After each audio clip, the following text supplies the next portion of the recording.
تمام مومنین مومنات جنہوں نے التماس دعا کیا ہے، پریشان حال ہے، بیمار ہے، مشکلات میں گرفتار ہے، سب کی پریشانیوں کی دوری، بیماریوں کی شفا یابی، تمام ملتمسین کے حاجات کی برآوردگی کے لیے سب مل کر بابا سے بلند صلوات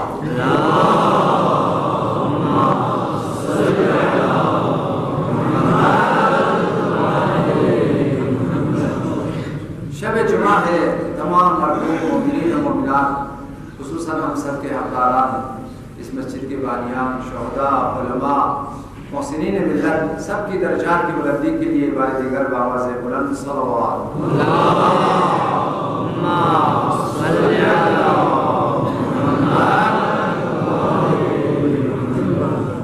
حضرت بقیت اللہ اعظم مجید بشریت، مصلح کائنات، صاحب العصر و زمان، امام زمانہ کے ظہور میں تعجیل کے لیے بار دیگر بابا سے بلند صلوات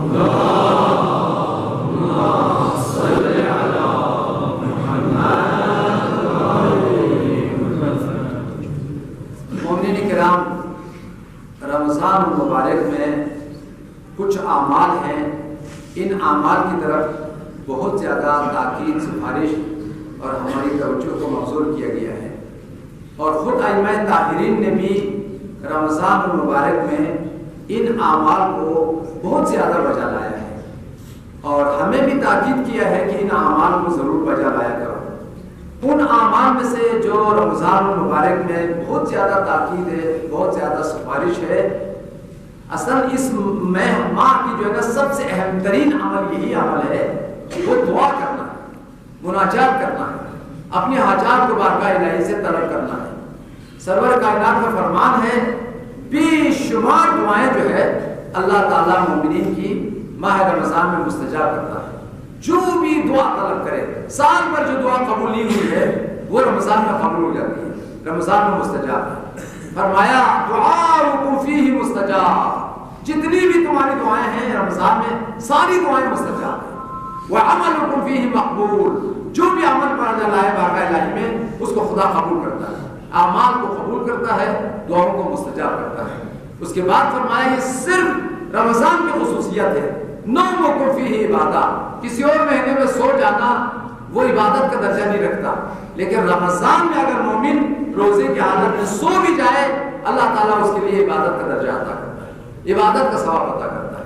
اس کے بعد مزید فرمایا وَأَنفَاسُكُمْ فِيهِ تَسْبِيحٌ، رمضان میں مومن جتنا بھی سانس لیتا ہے، سانس لیے بغیر کوئی زندہ نہیں رہ سکتا ہے، جتنا بھی سانس لیتا ہے اللہ تعالیٰ ہر سانس کے بدلے اس کو تسبیح کا درجہ عطا کرتا ہے، تسبیح کا ثواب عطا کرتا ہے۔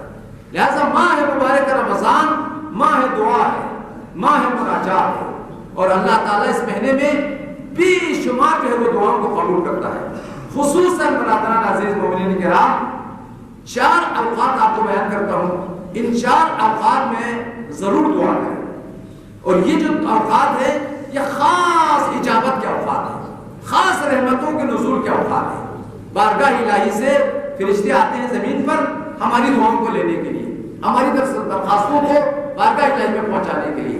ایک اہم ترین وقت جو رحمت کا وقت ہے، اجابت کا وقت ہے، عبادت کا وقت ہے، وہ نمازوں کے اوقات ہے۔ جو بھی نماز کا وقت ہے، صبح کا وقت، ظہر کا وقت، عصر کا وقت، جو نمازوں کے اوقات ہے وہ خدا کی رحمتوں اور برکتوں کے نزول کا وقت ہے۔ سرور کائنات نے فرمایا نمازوں کے اوقات میں ضرور دعا مانگا کرو۔ وَارْفَعُوا أَيْدِيَكُمْ إِلَيْهِ فِي أَوْقَاتِ صَلَاتِكُمْ، اللہ کی بارگاہ میں اپنے ہاتھوں کو اٹھاؤ اور اپنے حاجات کو طلب کرو، اس لیے کہ وَإِنَّهُ أَفْضَلُ السَّاعَاتِ، اوقات میں سے بہترین اور افضل ترین اوقات نمازوں کے اوقات ہیں۔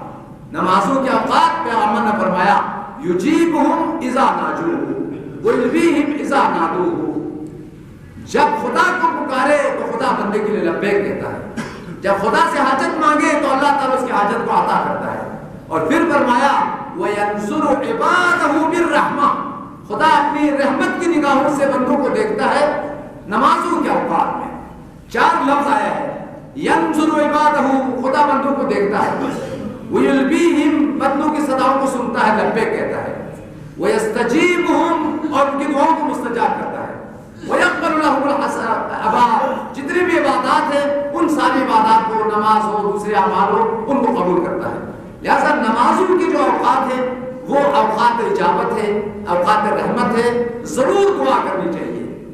البتہ اگر ممکن ہے، الحمدللہ بہت سارے ہمارے معاشرے میں پڑھے لکھے لوگ ہیں، ان لوگوں کو چاہیے ائمہ طاہرین نے رمضان میں جن دعاؤں کو پڑھی اور جن دعاؤں کی تلاوت کی ان کو ضرور پڑھیں۔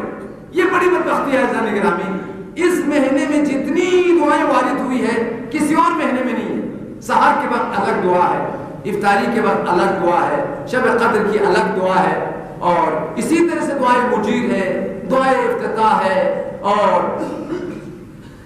دعائے سحر ہے، بے شمار دعائیں ہیں۔ یہ دعائیں پیغمبر کا فرمان ہے انسان کی تقدیر کو بدل دیتی ہے۔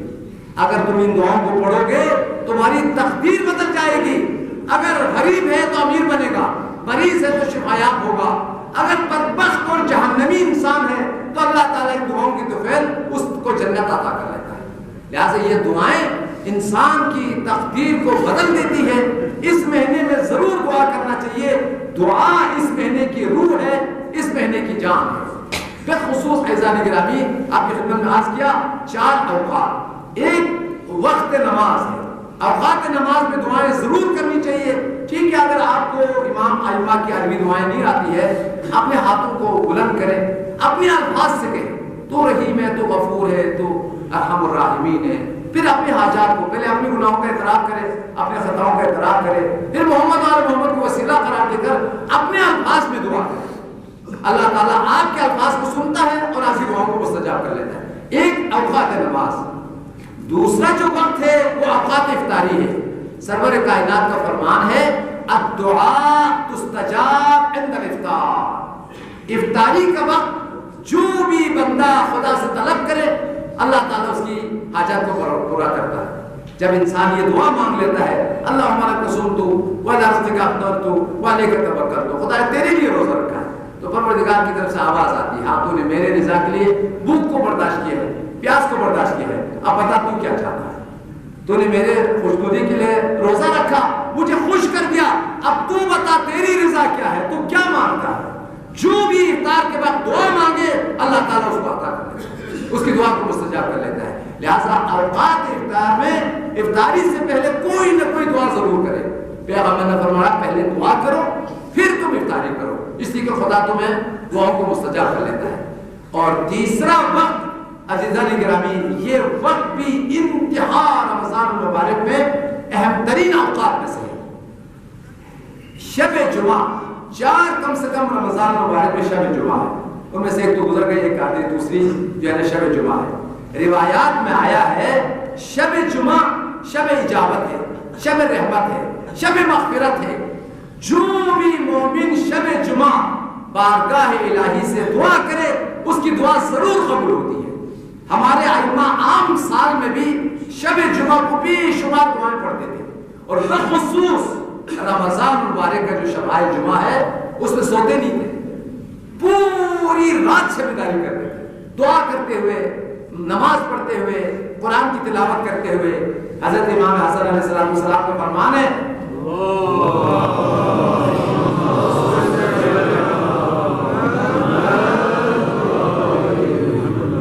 جناب زہرا کی صدیقہ کبریٰ کی سیرت کو بیان کرتے ہیں. امام حسن نے فرمایا رأیت امی قائمۃ فی محرابها لیلۃ جمعتها فلم تزل راکعۃ ساجدۃ تدعی للمؤمنین والمؤمنات حتی اتضح عمود الصبح.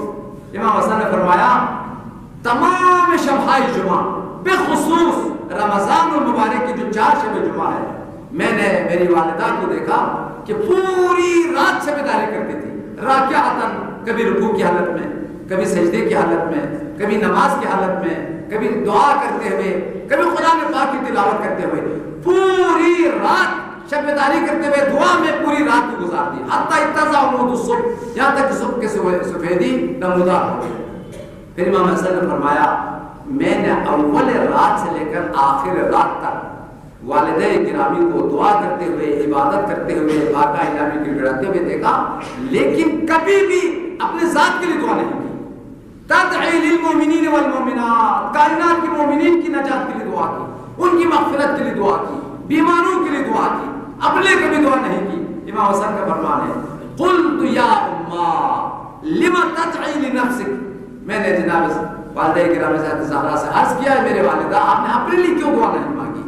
تو جناب زہرا نے فرمایا بنی الجار ثم الدار، اے بیٹا جب ہم دوسروں کے لیے دعا کرتے ہیں اللہ تعالی ہماری حاجات کو ضرور پورا کرتا ہے. ایک روایت میں آیا ہے اگر آپ کسی مومن کے لیے ایک حاجت طلب کریں، ایک مومن کے لیے ایک حاجت طلب کرے، اللہ تعالیٰ آپ کی 100 حاجتوں کو برابر کرتا ہے. لیکن جو دوسروں کے لیے دعا کر لیتا ہے اللہ تعالیٰ اس کی حاجات کو ضرور پورا کرتا ہے. لہٰذا اوقات دعا میں سے شبہائے جمعہ یہ عبادت کی رات ہے، مناجات کی رات ہے، مغفرت کی رات ہے، ضرور دعا کرنی چاہیے. اور اس کے علاوہ مومنین کرام میں 10 بستہ اپیل کرتا ہوں آج کے بعد کم سے کم خدا را اس عمل کو ضرور بجا لائے. آپ جب سحری کے لیے اٹھے ہیں، سحری آپ نے کھا لیا ہے، تو کم سے کم آدھا گھنٹہ پہلے آپ فارغ ہیں. تو یہ جو آدھا گھنٹہ فارغ ہے سحر کے بعد، پہلے تو اپنی نماز شب کو ادا کریں. رمضان المبارک میں نماز شب سے ہرگز غافل نہ رہیں. وہ عقل محروم ہے، بدبخت ہے، بدنصیب ہے وہ مومن جو رمضان میں بھی نماز شب ادا کر سکے.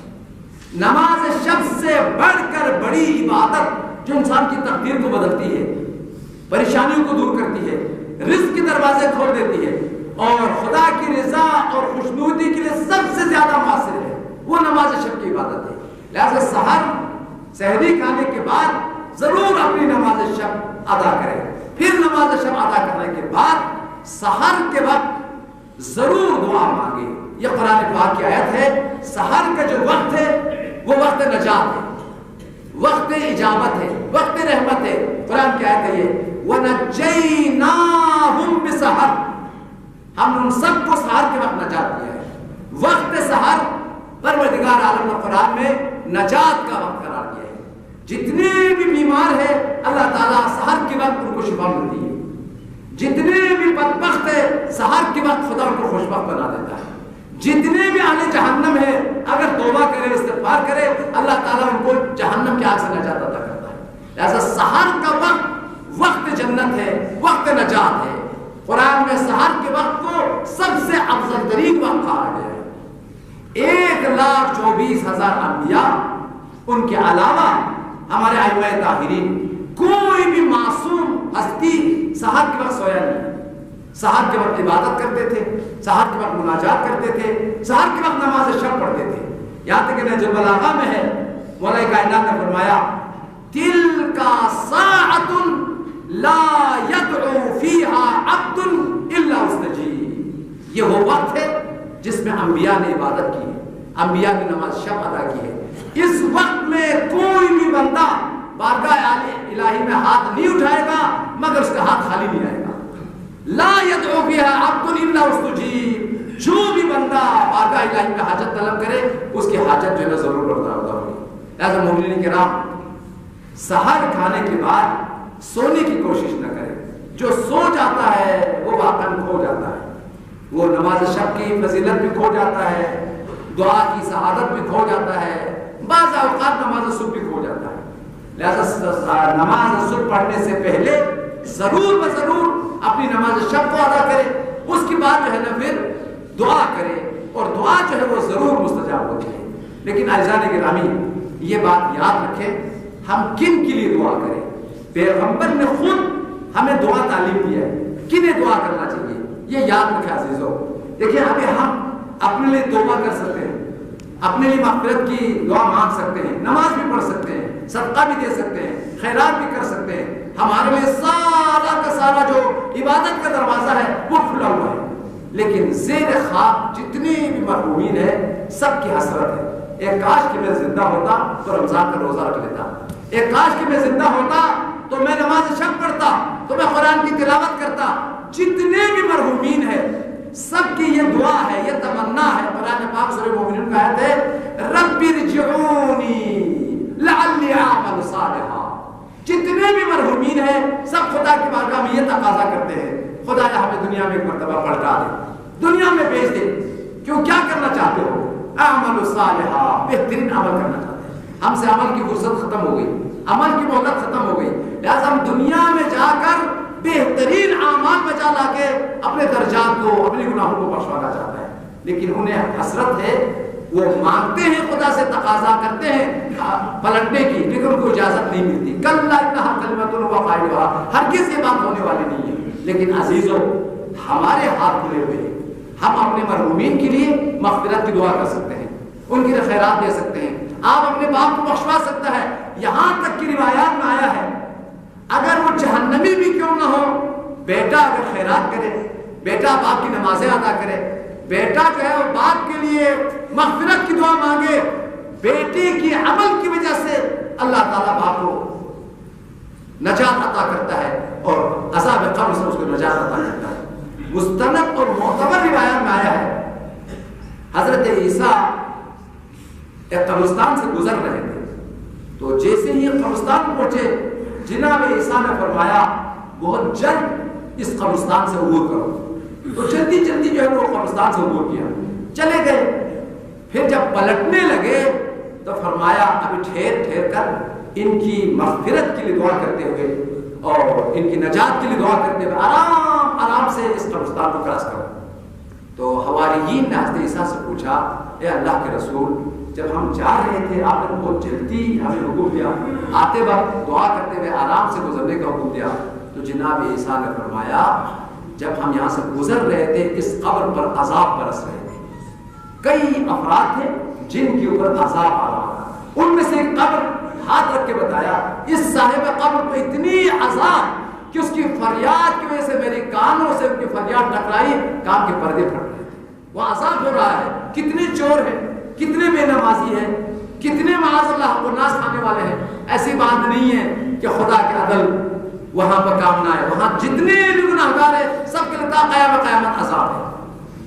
لہذا حضرت عیسیٰ نے فرمایا لیکن جب ہم پلٹ رہے تھے یہ جو قبر ہے یہ جنت بن گئی ہے. اللہ تعالیٰ نے اس قبر کو جنت میں داخل کیا ہے. تو اصحاب نے پوچھا اتنا جلدی کیسے یہ جنتی بن گیا, اس کو نجات کیسے مل گیا؟ تو یہ روایت کا جملہ ہے کان لہ ابن فعمل اثنین, اس کا ایک بیٹا تھا اس نے دو کام کیا. اس دو کام کی وجہ سے اللہ تعالیٰ نے اس کی باپ کو نجات دیا. پہلا کام یہ کیا اس کے بیٹے نے ایک یتیم کو کھانا کھلا دیا اور اس یتیم نے ہاتھوں کو بلند کر کے دعا کیا خدا تیرے باپ کو بخش دے, خدا تیرے باپ کو معاف کر دے, اس کو جنت نصیب کر دے. اللہ تعالیٰ نے اس بیٹے کی اس عمل کی وجہ سے اس یتیم کی دعا کو مستجاب کیا جس کی وجہ سے اللہ تعالیٰ نے اس کو جنت عطا کیا.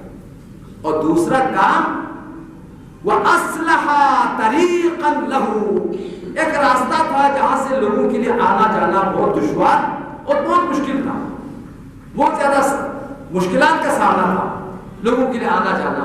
اس شخص نے کہا یار یہاں سے ہر روز کم سے کم 100-200 لوگ جاتے ہیں, ہر ایک کے لیے مشکلات کا سامنا ہے, لہٰذا وہ آ گئے, لوگوں کو بلایا, اس راستے کا اصلاح کیا, بہترین طریقے سے اس روڈ کو بنا دیا. اللہ تعالیٰ نے تو نے میرے بندوں پر رحم کیا ہے, تو نے میرے بندوں کو فائدہ پہنچایا ہے, تیرے اس عمل کی وجہ سے میں تیرے باپ کو فائدہ پہنچا دیتا ہوں, میں تیرے باپ کو بخش دیتا ہوں. لہٰذا تو نے میرے بندوں پر رحم کیا, روڈ کو بنایا, اور میں تیرے باپ کی قبر کو بنا لیتا ہوں, اس کی قبر کو بہشت بنا دیا.